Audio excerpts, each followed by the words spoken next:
No princípio era o Verbo, e o Verbo estava com Deus, e o Verbo era Deus. João 1. Introdução. O mistério que mudou a eternidade. Há uma verdade que desafia toda a lógica humana, que transcende a capacidade da mente de compreender e que, ao mesmo tempo, é o fundamento de toda a nossa esperança. Deus se fez homem. Não como um disfarce, não como uma aparição, não como uma ilusão, mas de forma real, concreta, plena. O Criador de todas as coisas vestiu a carne que ele mesmo havia criado e pisou no chão que ele mesmo havia formado. O apóstolo João, ao escrever seu evangelho, não começa com o nascimento em Belém. Ele começa antes de tudo. Começa na eternidade.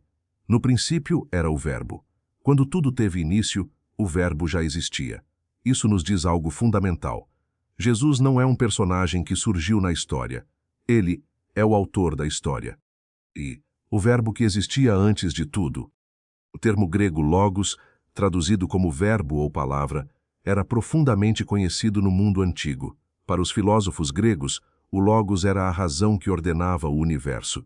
Para os judeus, a palavra de Deus era o instrumento pelo qual o mundo foi criado. E disse Deus, e assim se fez. João une esses dois mundos e declara: esse logos tem nome, tem rosto, tem história, e veio ao mundo.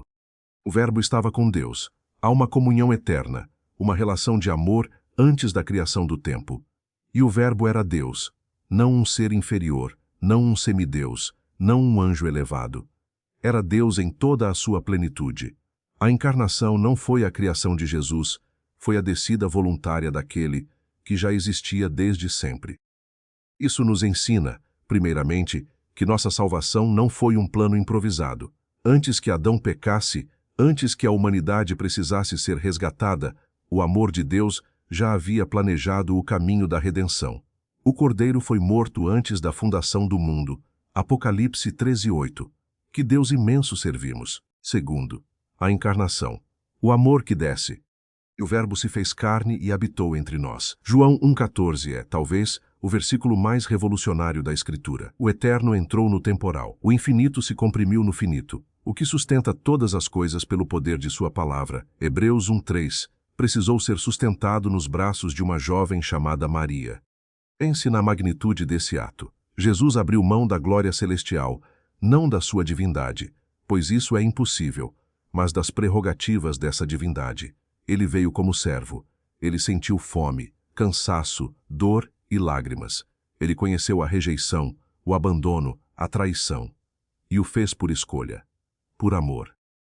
O teólogo Paulo descreve isso em Filipenses 2, o qual, sendo em forma de Deus, não considerou o ser igual a Deus algo a ser aproveitado em seu próprio benefício, mas esvaziou-se a si mesmo, tomando a forma de servo.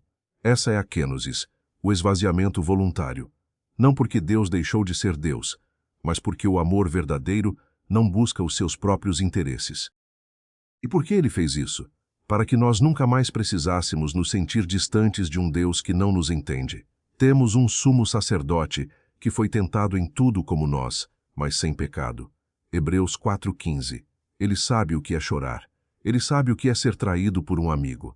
Ele sabe o que é enfrentar a morte.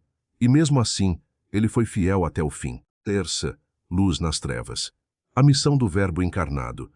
João continua. Nele estava a vida, e a vida era a luz dos homens. A luz resplandece nas trevas, e as trevas não a dominaram. João 1,4-5. O mundo em que Jesus nasceu era um mundo de trevas, opressão romana, religiosidade vazia, corações distantes de Deus. É o mesmo mundo em que vivemos hoje. Mas a luz veio, e trevas, por mais densas que sejam, não podem apagar a luz, basta que ela apareça.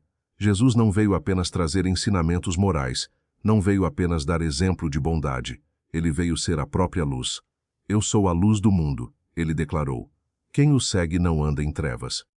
A missão do Verbo encarnado tem 3 dimensões que precisamos compreender. Revelar o Pai. Quem me viu, viu o Pai. João 14,9. Todo o caráter de Deus, seu amor, sua justiça, sua misericórdia, sua santidade, foi revelado em Jesus Cristo. Não precisamos mais especular sobre como Deus é. Basta olharmos para Jesus. resgatar o perdido. Ele veio buscar e salvar o que estava perdido. Lucas 19:10. A encarnação culminou na cruz, onde o Verbo eterno derramou sangue real, morreu morte real e ressuscitou com corpo real, para que nós tivéssemos vida real e abundante. Nos fazer filhos de Deus, mas a todos quantos o receberam, deu-lhes o poder de serem feitos filhos de Deus. João 1:12. A encarnação não foi apenas para que Deus descesse até nós, foi para que nós pudéssemos subir até Ele. Ele tomou nossa humanidade para que nós recebêssemos sua vida divina.